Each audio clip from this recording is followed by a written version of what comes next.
Hello, welcome again to another episode on Chris O. It is me again and again and again. It is Chris. Nice to have you on my YouTube channel. Nice to have you on this episode and thank you for tuning in. If you haven't subscribed, please click the subscribe button, click the like button, and share with your friends and acquaintances. Yes, it is application season. Most of the schools, the application is ending this second week of January. Yeah, in this episode, I want to talk about application checklist. For those of you who are applying this year, what are those things, especially for humanities students? All the different fields and disciplines that I've talked about in my YouTube channel, this video is very important for you. You are going for law, you are going for philosophy, English, sociology, history, what have you. If you are going for any one of these programs, mathematics, chemistry, different kinds of scholarships out there and different kinds of programs that I've already discussed in this YouTube channel. If you are submitting your application, here are your application. In this episode, I'm going to give you a rundown of all the documents you are supposed to get ready and what that entails in each and every one of them. So, yes, welcome and come on in.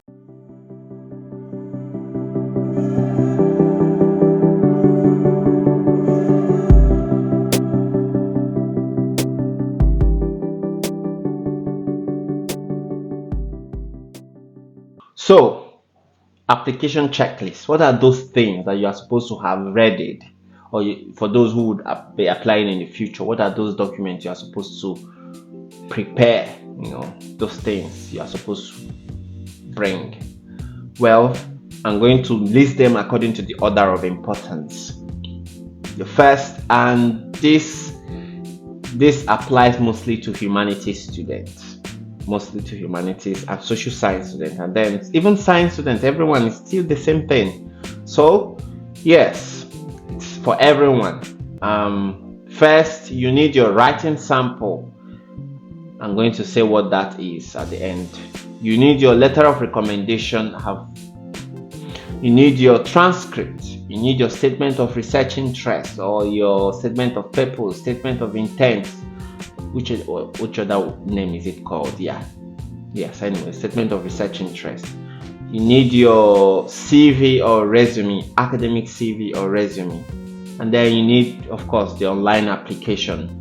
Then you need, you might need, this one is waived for many reasons. It's not necessary, but it's also a requirement. You need graduate record exams or standardized tests, like English language standardized tests like IELTS or TOEFL. So yes, these are the these are the 7 things you need when you're applying to graduate school. And what do they entail? I'm going to talk about them. Okay, so like I have said, the most important element of your application, of your graduate school scholarship application or your graduate school application, is your writing sample. What is a writing sample? Most of you have been messaging me asking me what that is. Well, a writing sample is a piece of your academic writing, the best of your best. Like, what is your best paper you have ever written in your school, in your studies? So it might be a term paper. Remember, for those of you in philosophy or even history and sociology, what is the best research paper you have ever written? And so that is that. So let me give you an example from my own and show you the kind of things you could use as your writing sample. In my area of research, an African response to the philosophy crisis in medicine, towards an African philosophy of medicine and bioethics. So yeah, that is an example of what you can use as a writing sample, a piece of your academic writing that is so good. The best thing you have ever written. Well, some of you, your undergraduate thesis might not be good, so you might need to rework it, or you could use, those of you who are yet to write an undergraduate thesis, you can spend so much time writing your undergraduate thesis so that you can use it as your writing sample. When you are using your thesis as a writing sample, you have to make it something not more than 6,000 words. If you see some of these papers that within 6,000 words range, so remove all those parts that are not necessary and just only put those parts that encompasses your main argument in that paper. So nothing less than 6,000 words. You remember, these people have so much to do, so they'll just breeze your work, so don't give them more work than necessary. So they will tell you 15 to 20 pages. Most schools will say 15 to 20 pages of writing sample. So watch it, limit it to 6,000 words, and the list is also between 3,000 to 6,000 words. Yes, limit it. Don't write anything fewer than 3,000 words, and don't write anything more than 6,000 words unless they tell you to write more than 6,000 words. But if you have a good essay that has been published, you can send that paper, whether it is more than 6,000 words, you can send all of it if it is published and you are the only one who published that work. The fact that it has been published means it's really very good, and yeah, so you can send it to them. Anyways, that is that for a writing sample. So the second thing is a letter of recommendation, letter of academic recommendation, academic letters of recommendation, whatever name it is called. Well, I have made video on this, so I will refer you to that video. And yes, so basically it is a letter from any professor who has taught you, attesting to the fact that you are a good student and that you are capable of doing graduate studies. So, and that they know you to beyond your academic qualifications and your academic achievement, that you're also a good person, you have a good personality and all that. So about how to go about writing letter of recommendation or requesting a letter of recommendation from your professors, I have made videos. I'll put it be pump here or here, and you would also find the link to in the description section below. And then the next thing on our list is transcript. Well, transcript. Basically, you must have at least 2:1. If you have anything below 2:1, most schools will require you have at least 2:1 for their graduate school, especially research programs.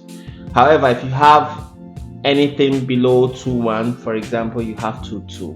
Anyways, I got you covered. I've also made video on how to win scholarships with poor grades, so you can see the link here or here. I don't know, I think it's here. Yes, here. You can see the link, it will pop up here, and then I'll also leave the link in the description section below.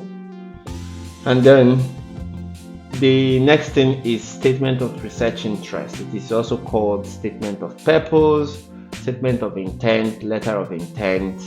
Yes, it means the same thing. It's a statement that you write your areas of academic research interest. For example, me, I'm interested in biomedical ethics, philosophy of medicine, moral philosophy.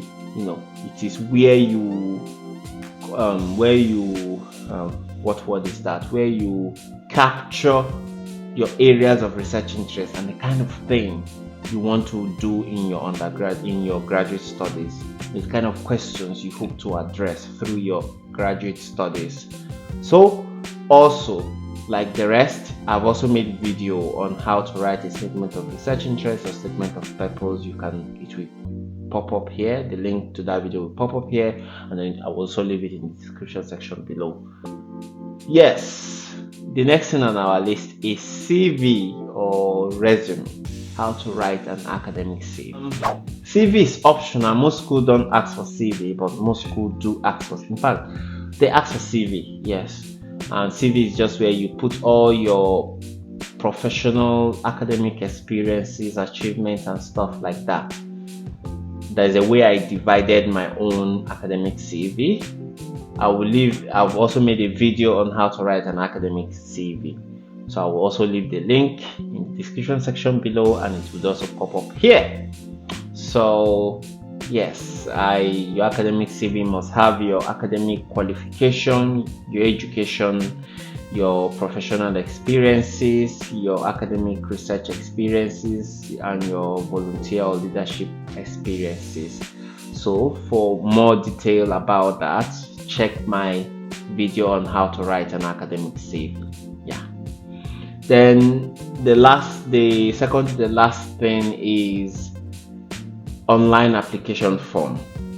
Online application form is when you go to the apply link in the school portal. It is where you go, to upload all these other documents I have mentioned. So you go, click on the link, and they will typically ask you questions like your contact details, your academic, how many degrees you've had, things like that. And they also ask you some diversity questions like, are you black, gay, queer, are you racialized, blah blah blah, things like that. What else do they ask you? Would you have to fill? You also, yes, most importantly, that is where you will drop the email address or email addresses of those who would write you a recommendation letter. So when you submit your application, they will send a notification, a link or something to those email addresses you've included in your application. So they'll ask them that so student have asked that they write a recommendation. So that is where your professors will click and upload their own letter. They don't send it to you to use your hand to upload. They will do it by themselves once you submit your application.